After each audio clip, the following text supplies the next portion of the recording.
right, welcome to today's episode of Tomorrow's Leader, where we dive deep on all things leader related. Leading you, leading your day, leading other people. Got some great content for you today. By the way, we are in the midst of quarantine season. If you're watching this at some future time, I'm also realizing as I look in the camera at my growing coif that I need to figure out a way to get a haircut at some point. I just gave my son a haircut, and that actually went better than expected, even despite a slight slip of the clippers, but nothing that won't grow back. So you may see me next time with an entirely different hairdo. I feel like it's either let it grow out or just go right down to crew cut or something. So in any event. So I want to talk about a topic that has been coming up in conversations with people quite a bit over these last few weeks in particular, because I think now we have so much time on our hands, or at least our days are run differently for most people than ever before, which then brings up a potential problem. And that's just the challenges of how you run your day in the most productive way possible. So I want to talk today about 5 different ways that you can transform your level of time mastery. And I want to talk about time mastery. So not just time management, but really where you get it to the point where you lead your day and not where you feel like it leads you. So we've all had different days where we feel like we are almost in the passenger seat of the car, right? Your day just happens. You wake up and right away you might be just carried into your day, and it feels like you're responding to everything. You're almost handling your day in a defensive manner versus those days.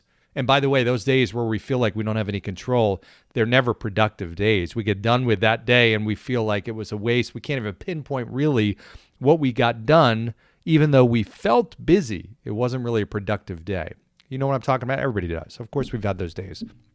But on the contrary, we've also had those days where we feel like we were just on a mission. Maybe it was because our back was up against the wall and we had to be super productive. We had a big deadline and we had to get something done, and we procrastinated enough, and that forced us into this zone of getting stuff totally done effectively, efficiently, and moving on. So I want to talk about how we create that without having that feeling of putting your back up against the wall and having the absolute must-need mentality. But how do you lead your life in a way where you're leading your day? I don't think you ever get to the point of arrival where you're perfect at this by any means. But I think about in the aggregation of these small gains, can we get our time management to be 1% better than it was last week, this week, and then another 1%, another 1%. So I want to share with you 5 different techniques that will help you lead your day real simply versus your day leading you. I want to put you in the driver's seat of your day where you have total control over what happens and ultimately the desired outcome. So here's the number one thing. Sounds really simple, really obvious, but you'd be unbelievably surprised at how many people don't do this. Simply planning your day.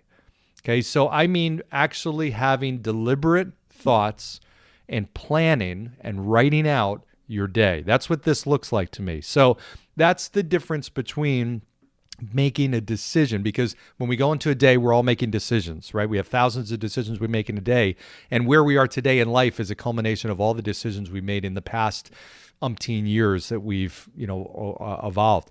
We basically are deciding every day how we're going to spend every minute, every hour, and ultimately the day. Those decisions ultimately result in whether that was a productive day or not. By planning it, I'm now being proactive with those decisions instead of reactive. If I don't plan it, I leave my calendar open, my day is open, and the only thing that's going to be filled with are these things that come into my life or into my schedule that I react to. And they're probably not going to be the high-value tasks that I really want to and need to get done. So take the night before, plan out your day. What do you want to accomplish? I always do the same thing. I write down a to-do list, and I've had notebooks forever that I can go back to to-do lists from years ago. And I just keep a running list. These are the things that I want to accomplish. These are the things that I have to accomplish. And then I will also pinpoint one or two things that are just the real big deals. If I only got this one or two things done, this would mean a successful day.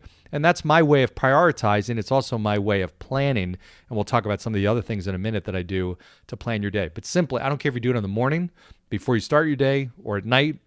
Think about what you want to accomplish. Go into that day with a plan. You'll find your productivity goes up dramatically just by that one thing. Secondly, every day, whether you realize it or not, starts with a morning routine. We talked about this in one of the other episodes, and everybody has one. You may not consciously think about it, but you do the same things every single morning. By shifting what you do, that can dramatically open up a different level of day and outcome and productivity by just starting your day a little bit different with a different morning routine. And sometimes you need to mix it up just for the sake of mixing it up. I just started and changed a few things in my morning routine. As I've explained before, one of them is, and I've been doing this for a while, I take a cold shower, or part of the shower is freezing cold. I hate it, but I always feel great right afterwards. And for me, just that discomfort and stepping through that discomfort, and it's electrifying because I get out of the shower and I'm like wired. That brief period of time where it's painful, but then coming out of it feeling good, that sets a certain tone for my day. So that's one part of my morning ritual. What I also started doing is doing a certain mindfulness or reading. I'm reading a book called Limitless by Jim Quick right now. So I do a little reading and watching a video of his in the morning. I do a journal entry in the morning of things that I am grateful and appreciative for. So I name 3 things. Could be people, could be things, could be opportunities, could be anything. And then I also pinpoint what are 3 accomplishments or things that I should feel good at about the prior day, because I want to pinpoint. I don't care what it is. It could be a super small thing, and sometimes we've all had bad days. It's tough to think of it, but you can always find 3 things that actually went pretty well if you think about it enough. And that just starts my day off right. Then I do a couple other things. I try to drink water and whatnot. But that's my morning routine. And it just, by doing that, it sets a direction and sets a tone and sets a tempo for the day. So if you don't have a morning routine, think about what yours is, come up with it, execute on it, and start doing it and see what happens. Here's number 3, super, super important and unbelievably impactful. And that is called time blocking. And I learned this technique years and years ago, and it opened doors for me big time with my time mastery. And all this is simply putting in my calendar a specific period of time for a specific task, just like I would an appointment. So if I have an appointment and I know that I have a client or a meeting with somebody that's at 1 o'clock on Monday, I know I'm going to be ready at 1 o'clock on Monday. I'm not going to miss that appointment. So why not do that with every one of your other key tasks? And a key task is something that I must do to reach my goal. I need to do it. I can't delegate it. Must mean it's not optional. It has to get done. And these are things that are going to ultimately contribute to my success. But I do have a question that I can leave unanswered, and that is, when am I going to do that? And if I leave the question of when, then I ultimately give the question of, or prompt myself to ask the question of why, which then prompts the question of if.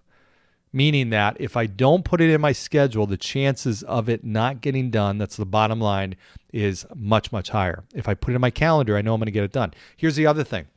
What I also realize is if I give myself an hour to do a task, it will take an hour. If I give myself 45 minutes to do that same task, I'll get it done in 45 minutes. If I give myself 30 minutes, I will probably get it done in 30 minutes. Now, within reason. Can't chop it down too much, but we always tend to elongate and stretch out a task to a time frame that we have to do it, right? If I've got 2 weeks to do a project, they might only take a few hours, but I'm going to somehow, and this, I just know me, I'm going to stretch it out over that 2 week period of time. If I had 1 week, I'd get it done sooner, right? So why not impose these limits on yourself? Time blocking is you look at my schedule, and if you looked at today's schedule, I've got every minute of time from 7 a.m. right through the end of the day and night blocked off with different things. And not all of those are appointments or scheduled tasks. They're scheduled appointments that I have for to-dos. That helps me lead a real productive day. Okay, so try that time blocking. Number 4, the 4th item, and I learned this from Dan Sullivan, Strategic Coach, fantastic program if you ever get a chance to look into that. And it's called separating your days into focus days, buffer days, and free days. And mentally being able to go into these different days where you have a different purpose on those days helps that day become more productive. So as you could probably guess, a free day is a free day. That's where you have nothing work-related on the schedule at all. These are for hobbies, spending time with loved ones, spiritual, whatever you want to do in that time, that is your time that's non-work related. You need that time to recharge the battery. Okay, that's a free day. On a focus day, this is on the other end of the extreme on the spectrum. These are the tasks that are my highest revenue, most important, critical key tasks that I must do. If I'm an advisor, financial advisor, this is seeing clients and potential clients. It's marketing work. It's key tasks that I have to do to drive the business. My most important tasks. I am not going to put anything on that calendar, and nothing's going to fill that day unless it falls into one of my focus, high priority, key priority tasks. On the other hand, a buffer day would be more of planning time. That might be doing behind the scenes type of work for a client. That might be planning out a marketing strategy, not executing it, but planning it. They might be doing some follow-up from some meetings that you had. It might be doing emails. It might be doing some self-study and sharpening the saw. All kinds of different things would be done on a buffer day training, but it would not take place during a focus day. And I'm not saying on a focus day, you don't take any phone calls and you don't answer emails. That's going to weave itself in there. But 90% of your day should be those critical tasks that you're planning ahead. And you'll find if you do that one focus day, you'll get more done in that one day than you probably would normally in 3-4 days, maybe even a week. Sometimes I'll mix it up and I'll do a focus day in the morning and then a buffer day in the afternoon. And that can be real effective too. I go pretty extreme with my focus days. I'll actually write out the exact amount of minutes I want to spend on a task. So I'll have it scheduled from 7 to 7:30 or 7:30 to 8 or 8 to 8:15, 8:15 to 8:25. And my whole day is like that. And what's good about that, it keeps me on track. So if I'm in an office setting and somebody's coming into my office that will disrupt that focus day, what are the chances I'm going to let that person do that? No, not at all. My focus day is happening. And by the way, when you have a focus day, position your time demanders as your time enablers. So the people around you at work, maybe you're in a workspace setting or something where you have other people close by, let them know you have a focus day. We used to have a system where we had a little red flag that we would put on our desk that would let everybody know you had a focus day going on and keep away, or in front of your door, your window to your door, your office. And something like that where you can communicate, or do not disturb sign, whatever. And that's your focus day. And that way everybody around you knows to support you with that and be an enabler to help you get that done, not just pulling at your time and being a distraction or a demander. Okay. So that's focus, buffer, free days. And a very common strategy is a Monday and Friday might be a buffer day. Tuesday, Wednesday, Thursday might be focus days. Saturday and Sunday, or Sunday might be a free day rather. Okay. Whatever way you want to organize it, but figuring that out for yourself makes a lot of sense. Number 5, and this to me is one of the most important items on here. If you do this the right way, this will dramatically change your productivity and ultimately your results long term.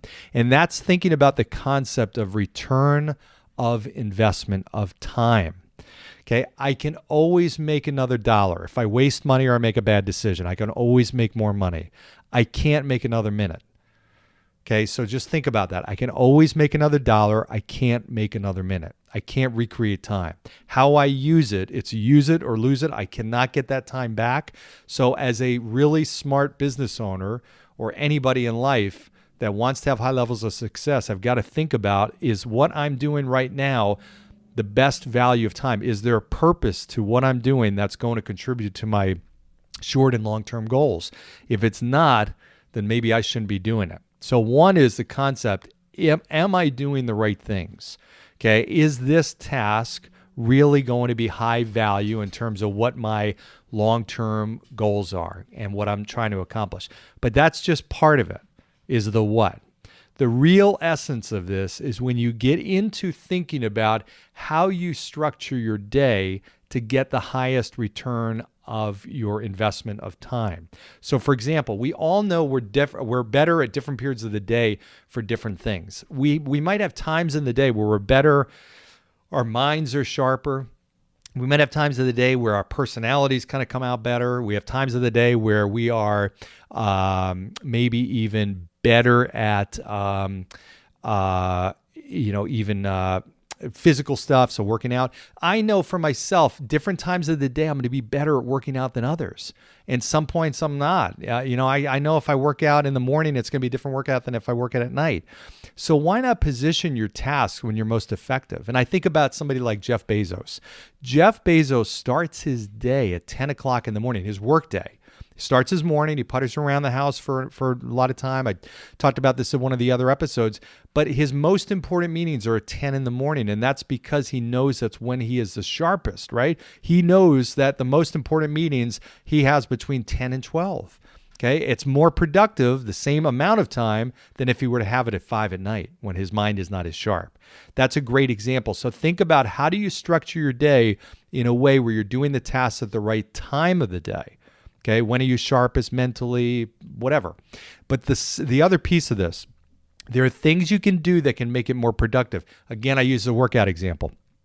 If I am working out and I know there are certain things, even if I've picked the right time and the right what, so I know working out for an hour and the right time is, let's say, the afternoon, but there are other things that might factor into making it a better return of investment. For example, if I work out at a gym or at my house, it's an hour time, one might be a better workout. Maybe if I listen to music or not, it's going to produce a better workout. Maybe if I work out with a partner, it's going to be a better workout. Maybe if I have an energy bar beforehand, it's going to be a better workout. It's all these different factors that are going to line up to me getting the best return of investment of that time. All right, so just some thoughts, 5 quick ideas on how to master your time. I hope this was helpful. Take at least one of them and do something with them. If you really want, go for it. Go for all 5, but at least make a difference and implement one of these. Hope it was helpful. Thanks for tuning in on today's episode of Tomorrow's Leader. Make sure you like it, share it, comments, and we'll look forward to seeing you back here next time. Thanks, everybody.